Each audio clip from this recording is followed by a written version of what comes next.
नमस्कार, मी निलेश बुदावले। मागच्या 4-5 दिवसांपासून भाजपमध्ये एकनाथ खडसे जाणार अशा पद्धतीची मोठ्या प्रमाणात चर्चा आहे। या व्हिडिओच्या माध्यमातून एकनाथ खडसे खरंच भाजपमध्ये जाणार आहेत का? जर जाणार असतील तर त्यांच्यासोबत रोहिणी खडसे देखील भाजपमध्ये जाणार आहेत का? या सगळ्या गोष्टींचा आज आपण आढावा घेणार आहोत।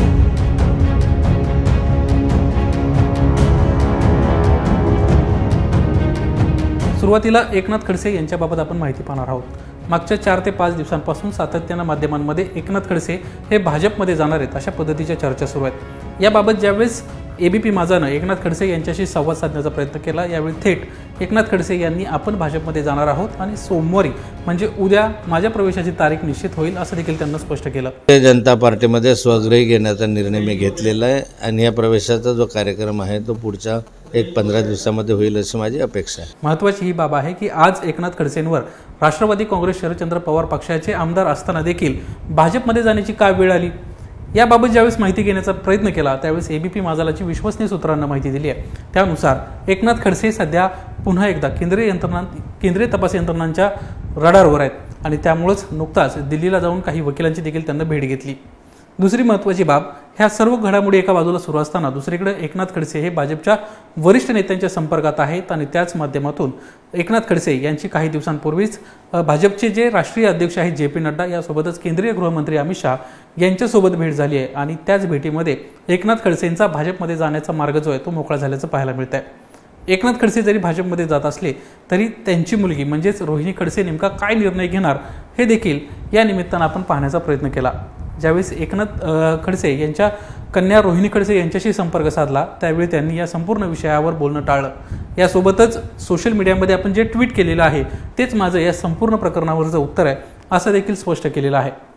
सध्या रोहिणी खडसे यांना सोशल मीडियामध्ये जे ट्विट केले त्याच्यामध्ये तुतारी हातात घेतलेला त्यांचा स्वतःचा फोटो ट्विट केलाय आणि त्या माध्यमातून आपण राष्ट्रवादी काँग्रेस शरदचंद्र पवार पक्षासोबतच राहणार आहोत हे आपल्या कार्यकर्त्यांना त्यांना माहिती पोहोचवण्याचं काम केलंय, तसं सूचित करण्याचं काम केलंय। मुळात एकनाथ खडसेंना भाजपमध्ये जाण्याची वेळ का आली आणि जर एकनाथ खडसे भाजपमध्ये जाणार असतील तर त्यांना त्या ठिकाणी काय मिळणार ह्या गोष्टीचा देखील आपण आढावा घेण्याचा प्रयत्न केला। एकनाथ खडसे यांना सध्या तरी कोणत्याही प्रकारचं आश्वासन देण्यात आलेलं नाहीये, मात्र त्यांची जी कन्या आहे त्या कन्येला म्हणजेच रोहिणी खडसेंना एकनाथ खडसे सध्या विधान परिषदेचे आमदार आहेत त्याच जागेवर रोहिणी खडसे यांची वर्णी लावू अशा पद्धतीचं आश्वासन भाजपनं दिलंय। भाजपकडून देण्यात आलेलं हेच आश्वासन रोहिणी खडसे यांना मात्र मान्य नाहीये। रोहिणी खडसे यांना आपण राष्ट्रवादी काँग्रेस पक्ष शरदचंद्र पवार पक्षातच राहणार आहोत अशा पद्धतीची भूमिका घेतली आहे। मुळात एवढा सोपा मार्ग असताना रोहिणी खडसेंना असा अवघड मार्ग का निवडला? राष्ट्रवादी काँग्रेस पक्षाचं प्रदेशाध्यक्षपद त्यांच्याकडे, महिला प्रदेशाध्यक्ष आहेत त्या, असं असताना देखील त्यांना भाजपची सोपी वाट न घेता राष्ट्रवादी काँग्रेस शरदचंद्र पवार पक्षात राहून लढाई लढण्याचा निर्णय का घेतला असावा याची देखील ज्यावेळेस आपण माहिती घेण्याचा प्रयत्न केला त्यावेळेस एक महत्त्वाची बाब समोर आली। सध्या आपण जर पाहिलं तर भाजपमध्ये मोठ्या प्रमाणामध्ये महिला नेते आहेत, मात्र त्यांना अजूनही ज्या पद्धतीने संधी द्यायला हवी तशी दिली गेली नसल्याचं पाहायला मिळत आहे। दुसरीकडं जर रोहिणी खडसे भाजपमध्ये गेल्या तर त्या ठिकाणी ज्या महिला नेत्या आहेत त्यांच्या सोबतीला जाऊन त्यांना बसावं लागेल। सध्या राष्ट्रवादी काँग्रेस शरदचंद्र पवार पक्षाच्या महिला प्रदेशाध्यक्ष म्हणून त्या काम करत आहेत। भाजपमध्ये गेल्या तर त्यांना देखील इतर नेत्यांप्रमाणे ओळीत आपल्या उमेदवारीसाठी रांगेत उभं राहावं लागेल। जोपर्यंत विधानसभेची निवडणूक जाहीर होत नाहीये तोपर्यंत त्यांना कुठल्याही प्रकारची भूमिका घेता येणार नाहीये। यासोबतच विधानसभेला त्यांना तिकीट मिळेल की नाही याची देखील शाश्वती नाही आहे। याच्या विरुद्ध जर आपण पाहायला गेलं तर राष्ट्रवादी काँग्रेस शरदचंद्र पवार पक्षामध्ये आत्ताच त्यांची विधानसभेची जी उमेदवारी आहे ती जाहीर करण्यात आली आहे। राष्ट्रवादी काँग्रेस शरदचंद्र पवार पक्षाच्या मुक्ताईनगरचे उमेदवार म्हणून रोहिणी खडसे असतील अशी आता चर्चा मोठ्या प्रमाणात सुरू झालेली आहे। सध्या मुक्ताईनगरच्या जर आमदारपदी आपण पाहिलं तर सध्या अपक्ष असणारे चंद्रकांत पाटील हे त्या ठिकाणी आमदार आहेत आणि चंद्रकांत पाटील यांना नुकताच शिवसेनेला म्हणजेच एकनाथ शिंदेंच्या शिवसेनेला सत्तेत सहभागी होताना पाठिंबा दिलेला आहे। त्यामुळे जर आगामी काळामध्ये महायुती राहिली तर पुन्हा एकदा एकनाथ शिंदेंच्या कोट्यातून चंद्रकांत पाटील यांनाच उमेदवारी द्यावी लागणार आहे। त्यामुळे जर रोहिणी खडसे भाजपमध्ये गेल्या तर नक्कीच त्यांना त्या ठिकाणी दावेदारी करता येईल का ह्या संदर्भातलं प्रश्नचिन्ह आहे। दुसरी महत्त्वाची बाब, ज्यावेळेस महिला प्रदेशाध्यक्ष म्हणून ते राष्ट्रवादीत काम करतायत त्यावेळी संपूर्ण महाराष्ट्रातील जे तिकीट वाटप आहे त्या संदर्भातला निर्णय घेण्याचा अधिकार त्यांच्याकडे राहणार आहे। याच्या विरोधात भाजपमध्ये जाऊन त्या सहभागी झाल्या तर कुठल्याही प्रकारचे अधिकार त्यांच्याकडे राहतील का याची कुठल्याही प्रकारची माहिती किंवा आश्वासन त्यांना देण्यात आलेलं नाही आहे। एकदा एकंदरीतच या संपूर्ण विषयाप्रकरणी रोहिणी खडसे यांच्याशी ज्यावेळेस संपर्क साधण्याचा प्रयत्न केला त्यावेळेस त्यांना स्पष्ट केलं की सोमवारी आपण एक महत्त्वाची पत्रकार परिषद घेतोय, ज्या पत्रकार परिषदेला स्वतः राष्ट्रवादी काँग्रेस शरदचंद्र पवार पक्षाचे प्रमुख शरद पवार, प्रदेशाध्यक्ष जयंत पाटील हे उपस्थित असणार आहेत आणि त्यांच्या माध्यमातून आपली जी पुढची भूमिका आहे ती आपण जाहीर करणार आहे। एकंदरीतच एकनाथ खडसे जरी भाजपमध्ये जात असले तरी रोहिणी खडसे या राष्ट्रवादी काँग्रेस शरदचंद्र पवार पक्षातच राहणार आहेत हे आता स्पष्ट झालेलं आहे। ज्यावेळी रोहिणी खडसे यांच्याशी संपर्क साधण्याचा प्रयत्न केला त्यावेळेस त्यांना आणखीन एक महत्त्वाची माहिती दिली। त्यामधली माहिती अशी आहे की जर रोहिणी खडसे ह्या विधान परिषदेवर आमदार म्हणून जाणार असतील तर पुन्हा एकदा त्यांचे वडील म्हणजेच एकनाथ खडसे यांच्या जागेवर त्यांची वर्णी लागणार असल्यानं पुन्हा एकदा एकनाथ खडसेंना आमदारकी राहावं लागणार आहे। कारण 2019ला ज्यावेळेस निवडणुका जाहीर झाल्या होत्या त्यावेळेस अचानक एकनाथ खडसे यांची उमेदवारी रद्द करण्यात आली आणि त्या ठिकाणी त्यांची मुलगी रोहिणी खडसे हिला अचानक उमेदवारी देण्यात आली।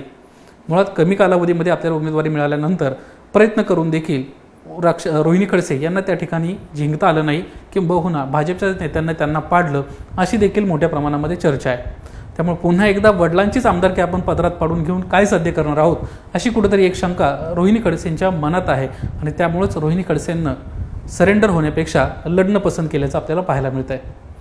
दुसरीकडे आणखीन एक महत्त्वाची बाब या निमित्तानं नमूद करण्यासारखी आहे, भाजपला मुळात एकनाथ खडसेंची गरज का लागते आहे।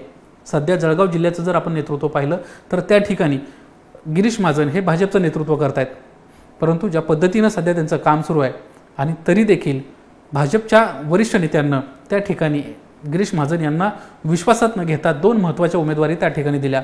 एक रावेर लोकसभेच्या जागेवर रक्षा खडसे यांची उमेदवार म्हणून जाहीर त्यांचं नाव करण्यात आलं, तर दुसरीकडे जळगाव लोकसभेसाठी स्मिता वाघ यांना उमेदवारी देण्यात आली आहे। खरं तर या दोन्ही महिलांना जळगाव जिल्ह्यातून प्रचंड विरोध आहे अशा पद्धतीचं एक वातावरण सध्या निर्माण करण्यात आलेलं आहे।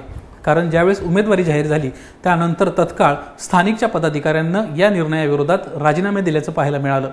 स्वतः गिरीश महाजन देखील या निमित्तानं कार्यकर्त्यांशी बोलत होते, त्यावेळेचा एक व्हिडिओ सोशल मीडियामध्ये व्हायरल झाला आहे आणि रक्षा खडसेंसोबत कार्यकर्त्यांचं जे काही म्हणणं आहे ते या व्हिडिओच्या माध्यमातून समोर आलं आहे। खरं तर गिरीश महाजन यांना रक्षा खडसे असतील किंवा स्मिता वाघ असतील यांच्या जागेवर त्यांच्या जवळच्या लोकांना म्हणजेच हरिभाऊ जवळेंचा मुलगा यांना कुठेतरी संधी द्यायची होती, मात्र ती संधी ते देऊ शकले नाहीत। तर दुसरीकडे भाजपच्या वरिष्ठ नेत्यांना रक्षा खडसे कोणत्याही परिस्थितीत निवडून आले पाहिजेत अशा पद्धतीची तंबीच गिरीश महाजन यांना दिली आहे। त्यामुळं गिरीश महाजन यांची सध्या मोठी अडचण पाहायला मिळते। राज्यातलं एक सक्षम नेतृत्व जळगाव जिल्ह्यात असताना जे विरोधी पक्षामध्ये गेलेले आहेत म्हणजे राष्ट्रवादी काँग्रेस पक्षामध्ये गेलेले आहेत त्या एकनाथ खडसेंना भाजप पुन्हा एकदा आपल्यासोबत घेऊन नेमकं काय सूचित करू पाहत आहे या गोष्टीचा देखील आपण अभ्यास करण्याचा प्रयत्न केला। त्यावेळेस मागच्या काही गोष्टी आपल्याला लक्षात घ्याव्या लागतील। काही दिवसांपूर्वीच महाराष्ट्रातलं एक महत्त्वाचं नाव केंद्रीय नेतृत्वामध्ये जाहीर झालेलं आहे, ज्यांचं 2019ला विधानसभेच्या तिकीट वाटपातून नाव कापण्यात आलं होतं। तेच विनोद तावडे सध्या केंद्रीय नेतृत्वामध्ये सहभागी आहेत आणि देशभरातील म्हणजेच पंतप्रधान नरेंद्र मोदी यांचं देखील ज्यांना तिकीट जाहीर केलं ते विनोद तावडे सध्या महाराष्ट्रावर प्रचंड मोठ्या प्रमाणात काळजीपूर्वक लक्ष ठेवून आहेत। या निमित्तानं विनोद तावडे यांना आपली एक वेगळी मूठ तर बांधायला सुरुवात केली नाही ना अशी देखील एक राजकीय वर्तुळात चर्चा आहे। कारण त्यांच्यासोबत ज्यांची उमेदवारी कापली गेली होती त्यांना हळूहळू विनोद तावडे आपल्या वरिष्ठ पातळीवरच्या अधिकाऱ्यांच्या माध्यमातून कुठेतरी त्यांचं समायोजन करताना आपल्याला पाहायला मिळत आहेत। उदाहरण द्यायचं झालं तर एकनाथ खडसेंचं उदाहरण समोर आहे।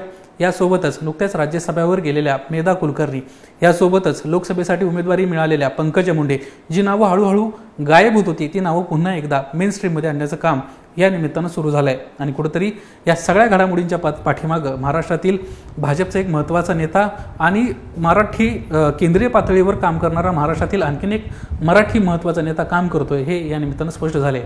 एकंदरीतच महाराष्ट्रामध्ये आगामी काळामध्ये भाजपमध्ये वेगवेगळ्या गोष्टी पाहायला मिळतील, मात्र त्या पार्श्वभूमीवर एकनाथ खडसेंची ज्या पद्धतीने एंट्री झालेली आहे ती कुठेतरी महाराष्ट्रातल्या भाजपच्या इतर नेत्यांना आवडलेली नसावी। त्यामुळं एकनाथ खडसेंच्या प्रवेशासंदर्भात कोणीही अभिनंदन केलेलं नाही आहे, किंबहुना माध्यमांमध्ये येऊन कोणीही भूमिका मांडायला तयार नाही आहे। तर दुसरीकडं गिरीश महाजन यासोबतच आणखीन एक महाराष्ट्रातले महत्त्वाचे नेते आहेत, यांची अस्वस्थता मात्र या निमित्तानं वाढताना आपल्याला पाहायला मिळणार आहे। एकंदरीतच काय, रोहिणी खडसेंनी एक महत्त्वाचा निर्णय घेतला आहे। रोहिणी खडसे ह्या राष्ट्रवादी काँग्रेस शरदचंद्र पवार पक्षात राहणार आहेत, तर दुसरीकडे एकनाथ खडसे हे भाजपमध्ये जाणार आहेत। परंतु रोहिणी खडसे यांना ज्या पद्धतीनं सध्या भूमिका घेतली की कोणत्याही परिस्थितीत आपण एकनाथ खडसे यांच्यासोबत जाणार नाही, त्यावरून आपल्या बापाची आमदारकी देखील त्यांना वाचवली आहे, दुसरीकडं विधानसभेचा आपला मार्ग देखील त्यांना मोकळा केला आहे. त्यामुळं एक गाव दोन तुकडे अशा पद्धतीची या निमित्तानं राजकीय वर्तुळात चर्चा रोहिणी खडसेंच्या बाबत घडते आहे.